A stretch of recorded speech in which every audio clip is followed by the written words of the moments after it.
So let's come into what role my primary functions of a BM. So they have functional descriptions like the measurement, monitoring, estimation, then their control. So let's see how it is happening and what role is behind it.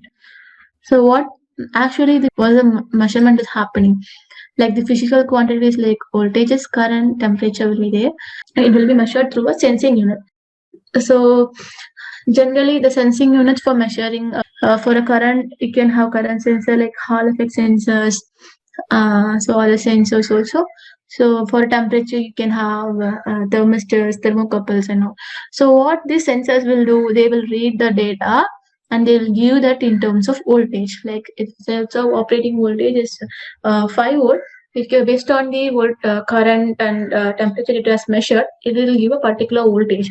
So that voltage signal will be given to a microcontroller, and the microcontroller will read the voltage and it will convert that particular voltage into the actual physical value. Like in terms of if a current coming out of the back is 50 amps, and the current sensor output, if suppose it goes to 2.5 volt, then this microcontroller, like the detection and the calculating unit in the microcontroller, will calculate the corresponding current value of that particular voltage of the sensing unit, and it will convert that data and it will be stored somewhere in the memory. So why we need it is to sense the physical parameters and to calculate this value. So what are all the hardware it has? Sensors and analog to digital converters to convert the analog voltage coming out of the sensing unit to a digital data. So this digital data will be in terms of based on the ADC's configuration. If it is a 12-bit ADC, if it is 8-bit ADC, it might go the digital data. For a 5 volt, it can go to 2.5 volt, will be 127 or 128. So this bytes of data information will be processed and it will be converted into a corresponding voltage parameter value, like into ampere by the microcontroller logic. So that requires a set of drivers for reading the ADC value and for converting the digital value to a quantified value. So what are all the requirements for this? For the precision in measurement unit, like the sensing unit, it has to do a very more precisely for voltage and current. Like why we need to do it more precisely? Current what has going through the in the battery is used, will impact on the state of charge estimation. So in order to have a more precise estimation, the measurement has to be done more precisely. And while considering this measurement unit, you also consider about the quality of the hardware we use, like how much is difference in the accuracy between the part to part, and what is the steady accuracy they rate for the possible temperature range we designed for, like -40 to 120 degree. If BMS is certified, like it can operating temperature range is -40 to 120 degrees Celsius, then what would be the accuracy of that sensing unit? So it has to be more precise. And like in the software module, as I have told, it will convert the data into a like 256 corresponds to some voltage value, right? So there is a local logic which will convert that particular voltage to a corresponding physical parameter. So there it has to be more precise. It has to avoid approximation errors. So if you make use of like flow type of data, so in order flow type of data was a major disadvantage, like they do a rounding off. So if the voltage corresponds to 1.9991 volt, and it will be taken as data of 1.99. So even that will have a huge difference in evaluating the other parameters. So in order to avoid that, should have more precision in the software logic reading also. So what is this estimation unit comprises of? So whatever the parameters like voltage, current, and temperature, what is being measured by the sensors, it has been converted into digital data, and it has been converted into physical data. So this physical data will be taken by as an input to the estimation unit, where it will estimate the different parameters. So like voltage and current will be taken as an input in order to estimate the SOC of the pack. So if the current it can either take voltage or current. So if you want to estimate the SOH, it will take temperature of the pack, cycle time, and the voltage, and how much what is the SOC. All this will be considered as a input for the SOH estimation block. So what is the hardware it has involved? The microcontroller, and it is the only hardware, and all the sensing part will come under the measurement unit. So it is a complete software logic to estimate the parameters. So estimation is completely software, and it is based on the algorithm what we decide. So it depends upon the designer as well. So what is a major requirement for this is the algorithm has to do a real-time evaluation. Like if DMS unit is capturing data for a time instant t, then the evaluation has to be done within t plus 10 microseconds. Like it has to be very precise. If the instant has happened at t, and if you evaluation has done, estimation has done at t plus 1 second, also it is missing the data. So it has to be more responsive and more real time. And one more thing is like the data what it is coming from as an output from the sensing unit can have a lot of noises. So abnormality. So that need to be filtered out, and it has to make a more rigid output. So that is one of the requirements for the estimation unit. So for us, we have considered the balancing unit. So as the sensing unit measure the data and gives the input to the detection unit, like majorly the balancing unit does the sensing of voltages, and they will take the digital data, and that will be converted into voltage. And this voltage unit, this detection unit, it will see whether if there is an abnormality, like the cell imbalance voltage range has been come above the threshold value, then it will give the input to the balancing unit. A balancing unit will be a set of hardwares, so like some set of switches and a load based on the type of balancing we use. So if you go for active balancing, there's a different set of hardwares, and if you go for a passive balancing, it will have just a load and a switch. So based on the input received from the sensing unit, uh, this detection unit gives the input whether to turn on the switch for balancing or turn off the switch. So this will be done in a closed loop form. Like once the balancing switch is turned on, then again it will do sensing for after some time. Then it will monitor, then it will check whether it has come below the limit, and otherwise it will be turned on continuously. So once it has come below the limit, then that instruction will be given by the detection unit, and the switch will be turned off. The purpose of this is to sense the voltage levels across the cells and also between the packs. So this logic can apply also to the battery packs. So if you have a number of packs in parallel or series, if one pack is of high energy and the other pack is of lower energy, how we can do the balancing? So how it can happen? So this need to be communicated between the packs, and this can do the, if needed, can do, obviously can do the active balancing. Like one energy can be taken, the energy from the higher energy pack can be given to the low energy pack. So in order to do this is the main purpose of the balancing unit. So this has the hardwares like analog digital converters to measure the voltage values, microcontroller, and the balancing unit compromises of switches, relays, or based on the current how much it can balance. The switch can be a switch or it can be a relay, and it can have a load to dissipate the energy. Then in order to dissipate the excess energy. So softwares, it can have the driver for the functioning of analog to ADC, and code for reading the digital value, the detection unit with the software module to detect and to control the switches. What are all the requirements for the voltage measurement has to be more precise, and switches has to be more responsive. Like the time taken for it to respond has to be very less, so it has to be high responsive, and it should not generate heat. So if you want to dissipate higher currents, so if you do it for longer time, that should not fail. Because of the losses generated on that, it might it should produce very less loss. So the it will have a low heat dissipation, and it has to do faster. Like more current, if you take higher the current has been taken, faster the balancing can happen.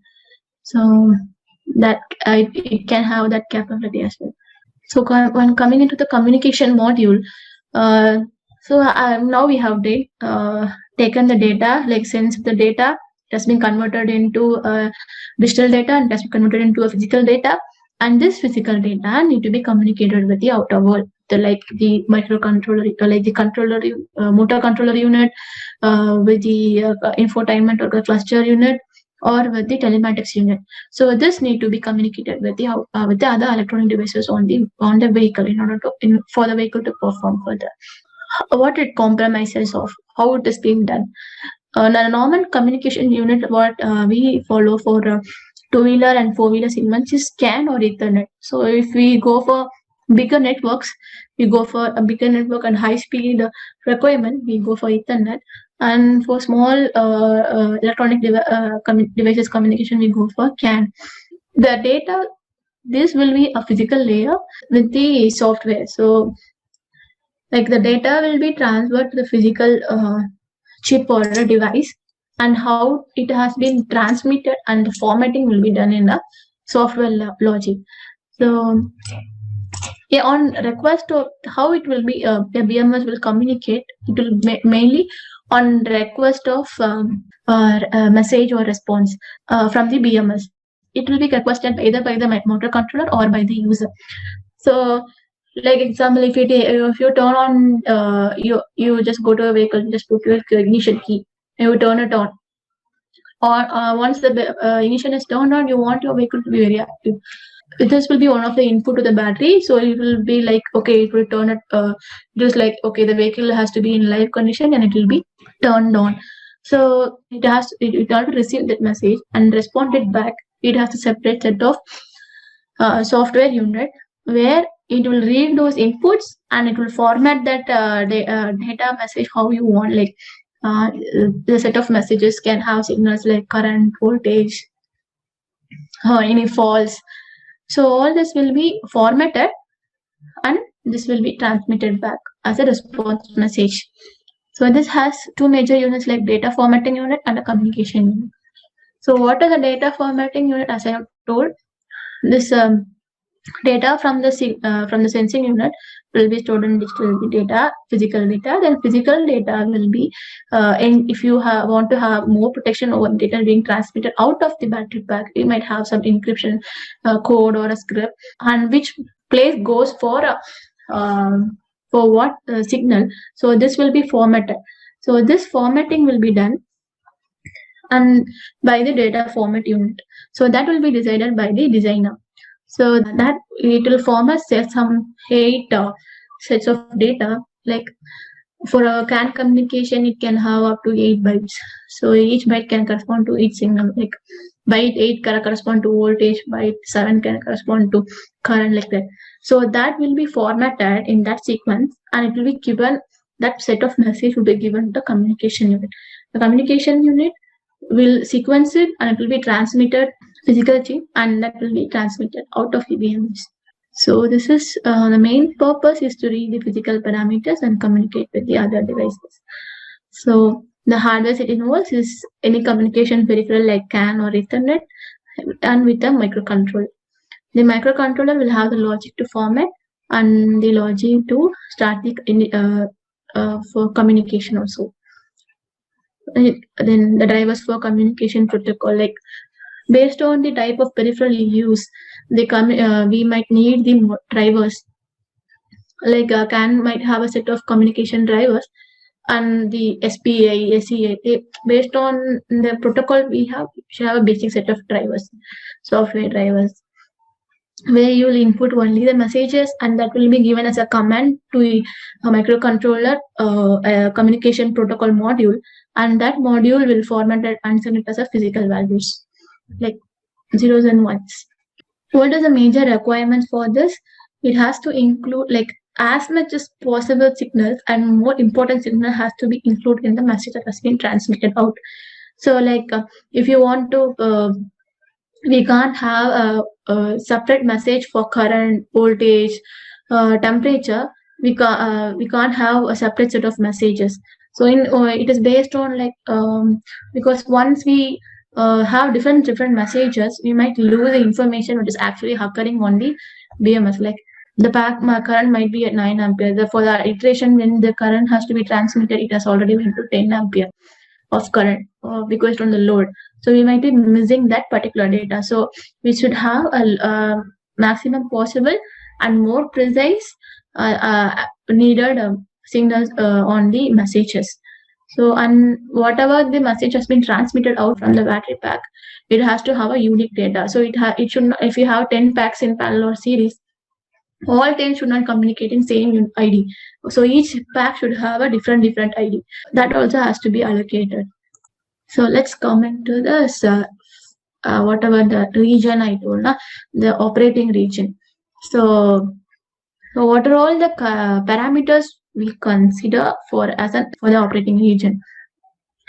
So majorly we take voltage, and then current, then temperature, and then the charge discharge, and then the cell imbalance state or charge discharge current levels. So voltage has a different region. All three has three regions only, like operating region, maximum region, and the minimum region. So how we can segregate it and how we can define it, I'll give you an example. So if all these three parameters like voltage, current, temperature are within the operating region, then only we can do the charging and discharging. So if it is out of like if the temperature is very less than the minimum value, that time you can't do the charging or discharging. And if it is more than the maximum limit, that time also you can't do the charging and discharging. So there's a set of threshold region we have. So how it will be decided? So what will be the value for a current or a voltage? So let's take voltage as one of the example. So if a lithium ion cell, it is given based upon the user manufacturer input, and also based upon the cell chemistry. So if the manufacturer has informed the voltage range of the cell, like if the cell is at 1.5 volt, it is completely drained. The cell is at 3.5 volt, it is completely charged. So this is not the actual spec of a cell. I'm just giving you one glimpse. So based on the chemistries and actual values is very different. It will be around 2 to 4.2 or based on the chemistries. So if you take like 1.5 to 3.5 is a region. Like what if the voltage is less than 1.5, it will be completely drained on. You can't discharge it further. If the voltage is so this region.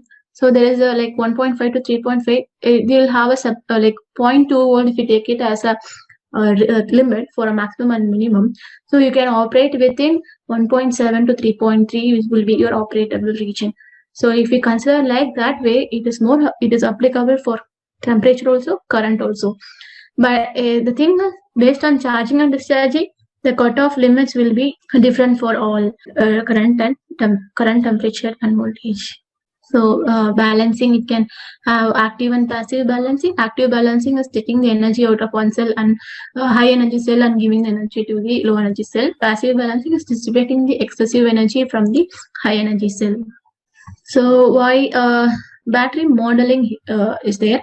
So why we need a battery model inside a battery BMS is to evaluate the battery behavior and to predict the near future performance of the battery, and to have achieve the more performance of the battery pack.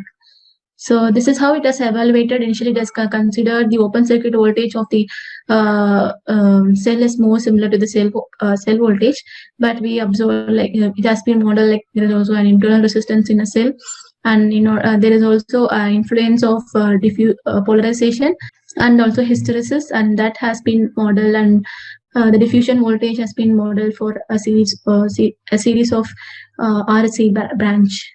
So this gives you an effective model for a battery. So this is an electrocircuit model. So then there are a set of standards like automotive electronic standards, quality standards like 100 AECQ 100 and AECQ 200. So these are general standards, and other functionality regulations will be has to be met as per the ARAI, and these standards need to be met by each hardware used inside a BMS, and we also consider the functionality safety of a BMS. So why the functional safety is required? Because the impact of the battery abnormality on the vehicle is very huge. So this is one of the functional critical component. So we just need to adhere to the functional safety. So there are certain sets of puzzle complaint. So whatever the devices we use as a hardware modules, so it has to meet the functionality standards like ISO 262. Then these are all the set of tools. Like for hardware, it can have Eagle, then PCB for PCB designs, then LPM software, certified software, and ORCAD for software for PCB design, so the certified one, licensed one. Then open softwares like Octave and Python can also be used for developing the models. Then IDE is based on the microcontroller we design different IDEs, and diagnostic tools like Vector Canopy and Canopy. These are all the required skill sets for the softwares, mainly required for the BMS design like Canopy, Canopy, all this, and you can learn and apply those skills for a BMS design.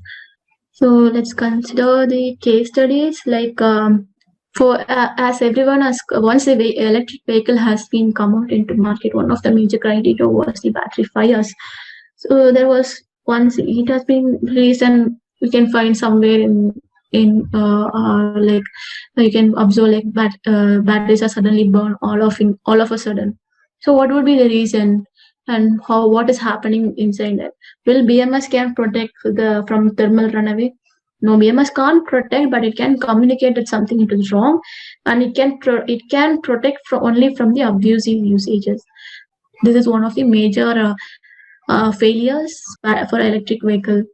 This why the thermal runaway happens, because this happens with increase in temperature rise, and this temperature rise can happen because of any cell short, or between the electrodes there is a short, or there is an instability inside the pack, and also the abusive usage in case of a BMS failure. So there is also like it is like from 45 to 55% of the cost in a battery for a electric vehicle goes for a battery's cost. So there's also been a plan to have more affordable batteries by having more different chemistries of lithium-ion cells. So you can get the if you are aware of all these tools and this information, so you can get the job in any automotive sectors and any companies with a supplier who does manufacturing BMS units, and you can get if you're more interested in based on the embedded or testing, embedded software development, hardware development, or for quality checking like testing. Development like roles available like embedded software engineer, QA engineer, and new product developers.